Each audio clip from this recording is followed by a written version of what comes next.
कि एक छोटे से गांव बसेड़ी में एक पुरानी टूटी फूटी हवेली थी। कहते हैं वहाँ एक औरत अकेली रहती थी।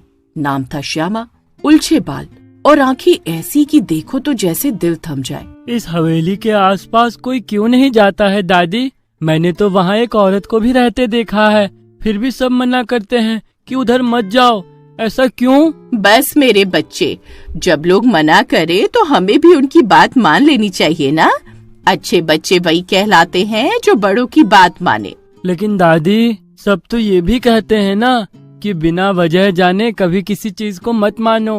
दादी हंसने लग जाती हैं, फिर बोलती हैं, कितना सयाना हो गया है तू भी ऐसी बातें बनाना। कहाँ से सीखा है तूने? बंटी एक बार फिर जिद करता है। बताओ ना दादी, क्या है उधर? ज्यादा तो मुझे भी नहीं पता बेटा, लेकिन लोगों ने बताया कि श्यामा की जवानी में उसके पूरे परिवार की रहस्यमयी तरीके से मौत आई थी। माँ बाप, 2 बहनें और 1 भाई, सब मर गए और श्यामा किसी तरह बच गई।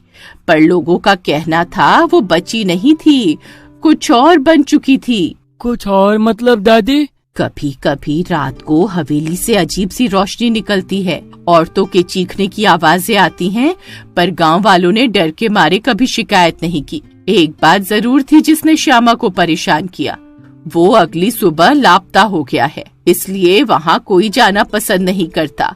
अब क्या पता एक बार जाने के बाद कभी घर आने को ही ना मिले। ये तो बहुत खतरनाक है, अब तो मैं भी वहाँ कभी नहीं जाऊँगा। मेरा अच्छा बेटा मेरी सारी बात मानता है। फिर एक दिन गांव में हलचल मच गई। हवेली के बाहर एक चमचमाती कार आई। अंदर से उतरा एक विदेशी आदमी, मिस्टर जैक डेविडसन। आप यहाँ इस गांव में क्या कर रहे हैं? मैं यहाँ काम से आया हूँ। आप कौन हैं? मैं न्यूयॉर्क यूनिवर्सिटी का प्रोफेसर हूँ और भारतीय लोक कथाओं और चुड़ैलों पर रिसर्च कर रहा हूँ। सुना है यहाँ लोग किसी को चुड़ैल बोलते हैं, मुझे उसी से मिलना है। चलिए, मैं आपको श्यामा के पास ले चलता हूँ। विमल जैक को दूर से ही श्यामा का घर दिखा देता है और जाने लग जाता है। तुम नहीं चलोगे? नहीं, हम वहाँ नहीं जाते हैं। आपको भी मैं मना ही करूँगा वहाँ जाने से। ओह नो, मैं चला जाऊँगा। जैक वहाँ श्यामा के पास जाता है और फिर ठीक ठाक वापस आ जाता है, जिसको देखकर गांव वाले दंग रह जाते हैं। उसने आपको जाने कैसे दिया? मुझे ही नहीं जाने दिया, बल्कि अब वो भी जाएगी मेरे साथ। सारे गांव वाले इस बात को सुन एक दूसरे को घूरने लग जाते हैं और सब आपस में सोचते हैं कि ये अंग्रेज कहीं पागल तो नहीं हो गया है, कैसी बातें कर रहा है। लेकिन जैक ने उनसे दावा किया, मैं श्यामा से मिला तो पता चला श्यामा कोई चुड़ैल नहीं है, बल्कि एक जीवित साधारण महिला है और मैं उसे अपने साथ अमेरिका ले जाना चाहता हूँ, एक डॉक्यूमेंट्री के लिए कि आखिर कोई इससे क्यों डरता होगा। गांव वाले पहले तो चौंके, लेकिन जैक बहुत पैसे वाला था। उसने श्यामा से बात की और सबसे हैरानी की बात ये हुई कि श्यामा तुरंत तैयार हो गई, जबकि उसका कोई लेना देना भी नहीं था पैसे से, क्योंकि श्यामा तो अकेले ही रहा करती थी। लेकिन गांव वालों का विश्वास था कि वो एक चुड़ैल है। तो क्या तुम उसको हमेशा के लिए लेकर जा रहे हो अपने साथ? हाँ, क्योंकि वो मेरे साथ खुद जाना चाहती है अपने मन से, लेकिन हमेशा के लिए या नहीं उसका नहीं पता है मुझे। गांव वालों को जैसे डर से राहत मिली हो, किसी ने नहीं रोका। सबने कहा अच्छा है विदेश जाए, वहाँ के लोगों का खून पिए और हमें जिंदा छोड़ दे। यह तो बहुत खुशी की बात है, ले जाओ उसको जल्दी से यहाँ से, ले जाओ। अगली ही सुबह जैक आया और श्यामा को अपने साथ ले गया। गांव में खुशी की लहर फैल गई और अब कोई भी उस हवेली के पास आता जाता था। श्यामा अब अमेरिका के ब्रुकलिन में जैक के साथ थी। उसके लिए खास अपार्टमेंट किराए पर लिया गया। अब श्यामा के साथ एक डॉक्यूमेंट्री बनाने में जुट गई थी। उन्हें लगा था श्यामा इतनी भी अजीब नहीं होगी। चलो कैमरा ऑन करो, हमें रिकॉर्डिंग करनी है। लेकिन जैसे ही कैमरा ऑन किया, कैमरे की रिकॉर्डिंग अपने आप बंद हो जाती। माइक्रोफोन से चीखने की आवाजें आती। जैक ने इसे मनोवैज्ञानिक भ्रम माना। श्यामा दिन में शांत मौन रहती, लेकिन रात में उसकी आंखों की पुतलियां सफेद हो जाती और उसकी जुबान पर अजीब मंत्र। ये कैसे हो सकता है? पहले तो सब सही चल रहा था, फिर अचानक क्या हुआ? कहीं वो गांव वाले सही तो नहीं बोल रहे थे? लेकिन ये वहाँ तो एक आम औरत जैसी थी और दिन में भी एक साधारण लग रही है। लेकिन कुछ ही दिनों में न्यूयॉर्क की गलियों में बेरहम हत्याएं शुरू हो गईं। ज्योतिष विशेषज्ञ ने डरते हुए बताया, ये सब क्या हो रहा है? अब तक सब कुछ सही चल रहा था मेरे साथ यहाँ, लेकिन अचानक ही ऐसा बदलाव क्यों आ रहा है? वो जो औरत तुम्हारे साथ आई है, उसकी वजह से हो रहा है ये सब। उसकी वजह से कैसे? ये औरत मात्र चुड़ैल नहीं है, ये परदेशी आत्मा बन गई है जिसे अब कोई सीमा नहीं रोक सकती। जैक भागते हुए श्यामा के पास गया, लेकिन अब श्यामा वहाँ नहीं थी। श्यामा ने वहाँ एक नया रूप ले लिया। उसने अंग्रेजी बोलना सीख लिया और उसने खास हेयर स्पा और हर्बल क्लिनिक खोला जहाँ अमीर महिलाएं आती थीं। श्यामा और शेरा बाल काटते काटते उनके सिर की खाल उतारने लगी और किसी मंत्र के साथ खून से अपनी आंखें धोती। मैं इनका सारा खून पी लूंगी। अब मैं हमेशा यहीं रहूंगी। या तो और भी खूबसूरत चीजें हैं। मैं दुनिया पर छा जाऊंगी। जैक तब तक ये मान चुका था कि उसने अमेरिका में शैतान को बुला लिया है। मैं तो बस डॉक्यूमेंट्री बनाना चाहता था। अमेरिका की पुलिस ने पता करने की बहुत कोशिश तो की, लेकिन कुछ हो नहीं पाया। आखिर में उन्होंने हार मान ली। लेकिन जैक को भारत में एक बाबा का नाम याद आया, तांत्रिक कपालनाथ।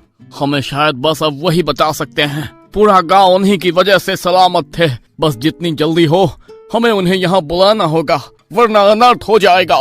कपालनाथ को विशेष वीजा पर बुलाया गया। वो आए, अपने साथ लाए एक चांदी का त्रिशूल, गंगा जल और एक खास ताबीज जिसमें भैरव तंत्र था। ये बात श्यामा तक पहुंची तो वो बौखला गई और जोर जोर से हंसने लगी, जैसे वो पागल हो गई हो। फिर हंसते हुए बोली, तांत्रिक विदेश में? मैं अब वैश्विक आत्मा हूँ। तुम सब मेरे अधीन हो। मेरा अब कोई कुछ नहीं बिगाड़ सकता। मैं अब उस देश की नहीं, विदेश में आई चुड़ैल हूँ और हमेशा यहीं रहूंगी। कुछ दिनों बाद कपालनाथ न्यूयॉर्क पहुँच जाते हैं। उन्हें उनका कमरा दिखाया जाता है जहाँ वो अपने तंत्र शुरू कर देते हैं और उस रात न्यूयॉर्क की बिजली गुल हो जाती है। भूकंप जैसा कंपन होने लगता है और आसमान लाल हो जाता है। लगता है बाबा के तंत्र का असर हो रहा है। बस वो चुड़ैल बाबा के पास आ जाए तो सब कुछ ठीक हो जाएगा। जैक के दिल में एक खुशी की लहर दौड़ जाती है। उसको लगता है अब सब पहले जैसा हो जाएगा और लोग खुशी से रहने लगेंगे। लेकिन श्यामा के पास एक अंतिम शक्ति थी, विदेशी आत्माओं की सेना, जिन्होंने वहाँ आत्महत्या की थी या जिनका अंत नहीं हो पाया था। मैं भी देखती हूँ अब तू मुझे कैसे हरा पाएगा तांत्रिक। अगर तेरे पास शक्तियाँ हैं तो मैं भी कम नहीं हूँ। दोनों बहुत ताकतवर थे। चारों तरफ धुआं ही धुआं था और इस धुएं में लिपटी श्यामा हवा में उड़ी। लेकिन तांत्रिक उस चुड़ैल से नहीं डरा। तो मेरे सामने कुछ नहीं है, मैं तुझे भस्म कर दूंगा। तांत्रिक ने भैरव तंत्र का जाप शुरू किया। ओम काल भैरवाय नमः, ओम काल भैरवाय नमः। जैसे जैसे मंत्र तेज हुआ वैसे वैसे श्यामा की त्वचा पिघलने लगी। तांत्रिक मुस्कुराया और श्यामा गिरने ही लगी थी। लेकिन तभी श्यामा ने अपनी अंतिम चाल चली। उसने जैक को अपने वश में कर लिया और उसके शरीर में घुस गई। ये इसने क्या कर दिया? अब जैक को अपनी जान गंवानी पड़ेगी, लेकिन मनुष्य की भलाई के लिए मुझे ये करना ही होगा। अब जैक बोल रहा था पर आवाज थी श्यामा की। अब मैं किसी शरीर में सीमित नहीं, मैं हर उस इंसान में हूँ जिसने मुझे देखा। कपालनाथ ने जैक के शरीर को जला दिया। सबको लगा कि अब चुड़ैल खत्म हो गई। चलिए, अब वो चुड़ैल मुक्त हो चुकी है। आप सब आजाद हुए। जैक की मृत्यु का अफसोस है मुझे। लेकिन कुछ महीनों बाद न्यूयॉर्क के एक ब्यूटी स्कूल में एक नई टीचर आई। नाम था मिस डार्लिंग शेरा। बाल काले और त्वचा अजीब सी सफेद। और जिसने भी उसका अपमान किया, अगली सुबह उसकी आंखें नहीं खुलती। बुराई की कोई सीमा नहीं होती। वो पासपोर्ट नहीं मांगती, वीजा नहीं देखती। वो जहाँ चाहे वहाँ पहुँच सकती है। और अगर वो एक बार विदेश गई तो अब दुनिया के हर कोने में उसका डर है।